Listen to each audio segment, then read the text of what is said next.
BJP ప్రభుత్వంతో చేసిన comments కావచ్చు. ఇక ఈరోజు కాంగ్రెస్ మరి ఏదైతే ఆ నిరసనకు సంబంధించి చేస్తున్న దాంట్లో మరొకసారి ఇటు తెలంగాణలో కూడా విద్యార్థి సంఘాలంతా కూడా లోక్ భవన్ ముట్టడించే కార్యక్రమం చేపట్టారు. సో మరొకసారి విద్యార్థి సంఘాలు, విద్యార్థులు, నిరుద్యోగులంతా కలిసి మరి కొంత తెలంగాణ రాష్ట్ర వ్యాప్తంగా కూడా ఇది మరికొంత ఆందోళనగా మారే పరిస్థితి ఉంది. ఎందుకంటే ఇప్పటికే పోలీసులు రాహుల్ గాంధీని అదుపులోకి తీసుకున్నారు.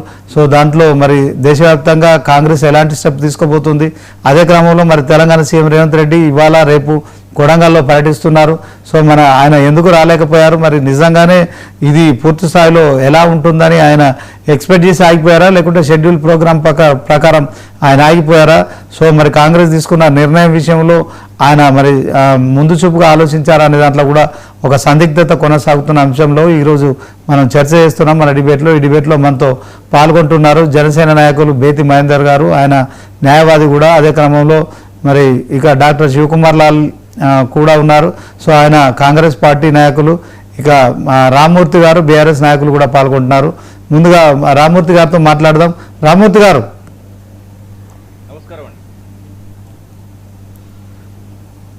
రామ్మూర్తి గారు మ్యూట్లో ఉన్నట్టున్నారు, చూడండి.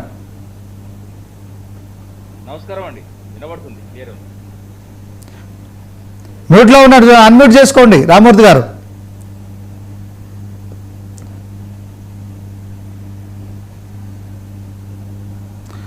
ఓకే, బేతి మహేందర్ రెడ్డి గారు, బేతి మహేందర్ రెడ్డి గారు, హలో బేతి మహేందర్ రెడ్డి గారు, మీ వాయిస్ రావట్లేదు. ఓకే, సెట్ అయిపోయింది, ఇప్పుడు వస్తుంది. బేతి మహేందర్ రెడ్డి గారు, ఇప్పుడు Janata cockroach party. Okay okay okay okay cockroach Janata party మరి బీజేపీపై ఒక మరి యుద్ధమే చేస్తున్నట్టు కనిపిస్తోంది. నిరుద్యోగులంతా మరి వారి అసంతృప్తిని వెళ్ళగక్కుతున్నారు. జంతర్ మంతర్ వద్ద చేసిన భారీ ర్యాలీ తర్వాత యువతలో నిజంగానే ప్రభుత్వాలపై అసంతృప్తి ఉంది. సో దీంట్లో మరి ఎవరైతే నీటికి సంబంధించిన బాధ్యులుగా భావిస్తున్నారో కేంద్ర మంత్రి ధర్మేంద్ర ప్రధాన్ రాజీనామా చేయాలంటూ గత కొన్ని రోజులుగా కూడా చేస్తున్న ఆ నిరసన కార్యక్రమాలు, ధర్నా కావచ్చు, ఆ డిమాండ్ కావచ్చు, ఎట్లా చూస్తారు, మీరు ఏం చెప్తారు? ఒకటి మొట్టమొదటి ఏంటంటే మీకు అందరికి కూడా నమస్కారం తెలియజేస్తున్నాను. వాస్తవం ఏంటంటే నీటి పరీక్ష ఏదైతుందో, పేపర్ లీక్ వివాదం అవుతుందో రోజు రోజుకు కాక్రోచ్ జనతా పార్టీ అంటే కాక్రోచ్ జనతా పార్టీ పేరు రావడం ఎందుకంటే chief justice of supreme court Suryakant గారు యువత కాక్రోచ్ లాగా తయారవుతున్నారు, ఆర్టీఎఫ్ కేసు ద్వారా విపరీతమైన కేసులు వేస్తున్నారు, పని ఏం లేదని చెప్పేసి ఏదో క్యాజువల్ గా మాట్లాడిన దాన్ని ఇవాళ అది కాక్రోచ్ జనతా పార్టీగా మారి ఇవాళ దేశంలో యువతను రెచ్చగొట్టే విధంగా ఇవాళ తయారైతా ఉన్నది. ఇవాళ గమనించండి, ఇవాళ వాళ్ళు ఒక ఉద్యమం చేస్తా ఉన్నారు. ఒక ఉద్యమం చేస్తే శాంతియుతంగా ఉద్యమం చేయాలి, కానీ వాళ్ళు ఏం చేస్తున్నారు, విదేశీ సంబంధించిన ఫ్లాగ్స్ పట్టుకుంటూ ఉన్నారు, మతపరమైన స్లోగన్స్ ఇస్తున్నారు. అంటే ఇవాళ కాంగ్రెస్ జనతా పార్టీ ఏదైతే ఉందో ఇవాళ దేశ విద్రోహ శక్తి కూడా ఎంటర్ అవ్వడం జరుగుతుంది. దేశ విద్రోహ శక్తులు ఎంటర్ అయితే దానికి కాంగ్రెస్ పార్టీ మద్దతు ఇవ్వడం, అదేవిధంగా ఏదైతే సెక్యులర్ ముస్లిం పార్టీలు కూడా మద్దతు ఇవ్వడం, ఇదంతా కూడా ఏదో ఒక ప్లాన్ పద్ధతి ప్రకారంగా ఇక్కడ ఉన్న భారతీయ జనతా పార్టీ ప్రభుత్వాన్ని కుప్పకూల్చడానికి, అంటే ముఖ్యంగా ఎన్డీఏ ప్రభుత్వాన్ని కుప్పకూల్చడానికి ఒక పండగగా మాత్రమే కనిపిస్తా ఉన్న తప్పించి లేదంటే వాస్తవంగా నీటి పరీక్ష పేపర్ లీక్ అయింది. అసలు లీక్ కు సంబంధించిన బాధ్యులు ఎవరైతే ఉన్నారో వాళ్ళందరూ మీరు కేసు కట్టి వాళ్ళు అంతా జైల్లో ఉన్నారు. వాళ్ళు వేరు కూడా జైల్లో ఇద్దరు కూడా మరి యాక్షన్ తీసుకున్నాక కూడా ధర్మేంద్ర ప్రధాన్ గారికి సంబంధించిన విదేశాంగ మంత్రి రాజ్యమల్చమే చేయాలని చెప్పి డిమాండ్ చేస్తున్నారు. చాలా అయిపోయింది. ఎందుకంటే వాస్తవం చెప్పండి, ఇవాళ చాలా దేశంలో అనేక రాష్ట్రాల్లో కానీ గతంలో కాంగ్రెస్ ప్రభుత్వం, కేంద్రంలో కాంగ్రెస్ ప్రభుత్వం కూడా ఎన్నో పరీక్ష ఫలితాలు లీక్ అయినాయి. అదే మంత్రులు రాజ్యం వేస్తారు అంటే నాకు అర్థం కాదు. మంత్రులు చెప్తే లీక్ చేస్తారా పరీక్ష పేపర్? కొద్దిగా అర్థం ఉండాలి. ఇవాళ అభిజిత్ దీప్కే ఇవాళ వాస్తవంగా ఏంటి, ఆమ్ ఆద్మీ పార్టీగా గతంలో కోఆర్డినేటర్ గా పనిచేసిన వ్యక్తి. ఇవాళ ఆయన అమెరికాలో ఉన్నత చదువుల కోసం పోవడం జరిగింది. ఇవాళ ఈ ఉద్యమం పేరు మీద అభిజిత్ ఏదో సోషల్ మీడియా కేంద్రంగా ఒకటి పోస్ట్ చేస్తే దానికి విపరీతంగా ఆధారం రావడం, దాని ఒక కాంగ్రెస్ జనతా పార్టీగా నామకరణం చేసుకోవడం. వాస్తవం ఒక పార్టీ పెట్టాలంటే, ఒక రాజకీయ పార్టీ పెట్టాలంటే ప్రవేశంతో కూడుకున్న పార్టీ పెట్టదు. ఆలోచనలతోని, సరైన నిర్ణయాలతోని, సరైన ఒక నియమ నిబంధనలతోని, అదేవిధంగా ఒక ప్రణాళికతో పెట్టాల్సిన పార్టీ వల్ల వీళ్ళు కాంగ్రెస్ జనతా పార్టీకి ఏ ప్రణాళిక ఉంది వల్ల ఒక ఆవేశంతో వచ్చే పార్టీ. ఇవాళ ఆవేశంతో పుట్టుక పార్టీలు చాలా పార్టీలు రాష్ట్రంలో కూడా కొన్ని పార్టీలు ఆవేశం పుట్టుకొచ్చినాయి, తర్వాత కనుమరుగు అయిపోయినాయి వాళ్ళ మహాంతి కానీ ఇవన్నీ కానీ.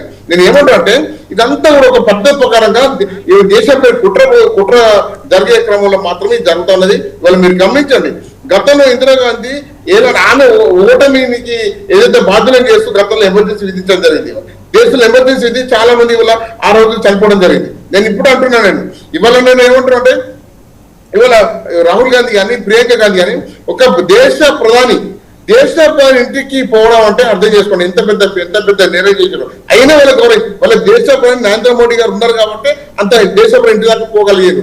అదే ఆ ప్లేస్ లో ఇవాళ ఇందిరాగాంధీ ఉంటే ఇవాళ లాఠీ చార్జ్ కాదండి, దేశంలో ఎమర్జెన్సీ విధిస్తుండే ఇందిరాగాంధీ గారు ఉంటే ఇవాళ అంటే చెప్తున్నా. ఇవాళ నరేంద్ర మోడీ గారు చాలా శాంతియుతంగా ఉండడంతో, నరేంద్ర మోడీ గారు చాలా ఓపిక కొద్దిగా ఉండడంతో ఇవాళ ఇవన్నీ కూడా విచ్చలవిడిగా ఏదైతే జరుగుతా ఉన్నదో చూస్తా ఉన్నారు ఎంతవరకు పోతాయని చెప్పేసి. యొక్క యువత కూడా మీరు గమనించండి, అది లాఠీ చార్జ్ కాదండి, వాస్తవంగా చెదరగొట్టే క్రమంలో వాళ్ళు ఉరికి పడ్డ దెబ్బలండి. ఎక్కడ పోలీసులు లాఠీ చార్జ్ చేసే సందర్భాల్లో, ఎందుకంటే ఇవాళ పార్లమెంట్ నడుస్తా ఉన్నది, దేశంలో అత్యుత్తమ సెక్రటరీ వాళ్ళ పార్లమెంట్ నడుస్తా ఉన్నది. ఇవాళ అట్లాంటి పార్లమెంట్ నడుస్తూ ఉంటే వాళ్ళ దేశంలో ఉన్న అనేక మంది ఎంపీలు మంత్రులు అందరూ ఒక వేదిక మీద ఉంటారు. అట్లాంటి పార్లమెంట్ కాపాడుకోవాల్సిన బాధ్యత ఈ సెంట్రల్ గవర్నమెంట్ మీద ఉంటుంది. ఒకవేళ పార్లమెంట్ దాడి జరిగితే కూడా మళ్ళీ దాన్ని ఇంకో రకంగా మాట్లాడుతూ ఉంటారు. వీళ్ళ పార్లమెంట్ కాపాడుకోవాలంటే పార్లమెంట్ ముట్టడి కార్యక్రమం ఏదైతుందో దాన్ని వాళ్ళు అడ్డుకోవాల్సిన బాధ్యత పోలీస్ యంత్రాంగం మీద ఉంటుంది, వాళ్ళ ఆర్మీ మీద ఉంటాయి కాబట్టి వాళ్ళు అడ్డుకున్నారు. దానిలో తప్పేం లేదు. ఇవాళ మీరు గమనించండి, గతంలో తెలంగాణ ఉద్యమంలో అనేక మంది ప్రాణత్యాగం చేయడం జరిగింది. తెలంగాణ ఉద్యమంలో మరి చాలా మంది చనిపోలేదు. అంటే ఇవాళ నేనేమంటే ఒక ఉద్యమం చేస్తూ ఉన్నారు, ఉద్యమం తప్పుదారు ఇవాళ బాంగ్చుక్ అని చెప్పేసి ఒక వ్యక్తి ఉన్నాడు, బాంగ్చుక్ అని సోనమాం. అసలు ఎక్కడ జన్మించాడు అనే ఏ దేశం అయినది వాస్తవంగా ఆయన 20 రోజుల పడదు అమరావతి దీక్ష చేయడానికి కారణం ఏంటి వాస్తవంగా, అదే ఆయన ఇంకా ఉన్న శక్తులు ఏంటి, ఇవన్నీ ఆలోచించాల్సిన అవసరం ఉంది.